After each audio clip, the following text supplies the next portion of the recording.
Welcome back. If you're new here, my name is Preston and I'm a master barber with over 11 years experience. On my channel, I do haircut tutorials, vlogs with information that is pertinent to our industry, and product reviews. If you want to be the best barber you can be and stay up to date on all the new cuts and information about our industry, please consider subscribing. If you want to stay connected between videos, check out my Facebook and Instagram. They're both Haircuts by Preston. In this video, I have 5 things that's going to help you your speed as a barber. Stay tuned.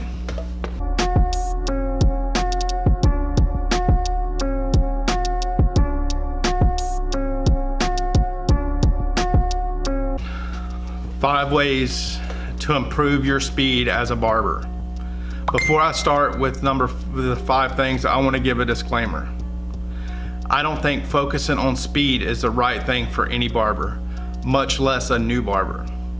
And there's no secret to speed.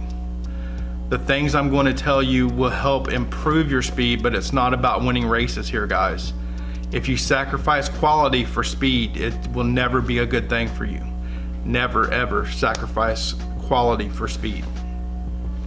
With that said, let's get right into it. Number 1, be patient with yourself and trust the process. Nothing is easy when you first start. Over time, things will improve, but it takes doing it over and over and over again.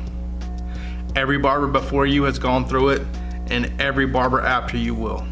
It's not a bad thing to focus on quality. Number 2, build a routine.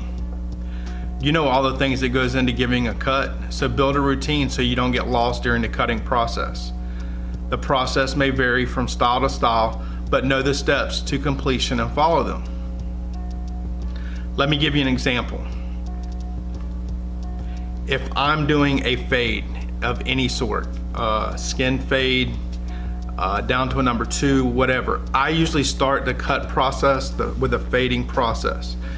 I'll get the fade done all the way around the head, and then once the fade's done, I'll start the blend of the parietal ridge.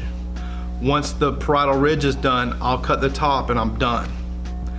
Now listen, I'm not saying that that's a process you have to use. I'm just giving you an example of the routine of building a routine that will keep you on track.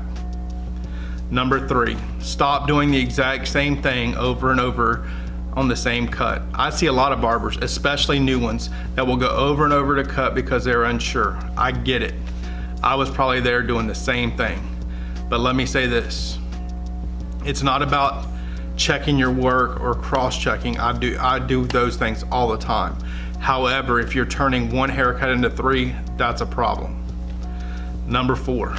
Understand that no matter how long you cut or how many skin fades you do, there will always be a cut that comes out of nowhere that gives you problems. Embrace it, push through it, and keep going. I have a skin fade video on my channel that I struggled through the whole cut. I finally got it done, but I could have easily stopped and said, screw it, it's good enough. Don't ever do that, ever do that because you're worried about time. Number 5. Communicate with your clients. Tell them, Mr. Jones, I appreciate your patience today. I know my cut took a little longer, but I had problems with this area and I didn't want to leave it. Be open and honest with your clients, guys. If you make a mistake, admit it. Show it to them. Could you lose a client? Yeah, it's not likely. Mistakes happen. That's just how life goes. Embrace them, learn from them. There's no shame in that. All right, guys, that's all I have for you today. If you enjoyed this video, please give it a thumbs up and consider subscribing. Also, if you would share my videos, I would greatly appreciate it.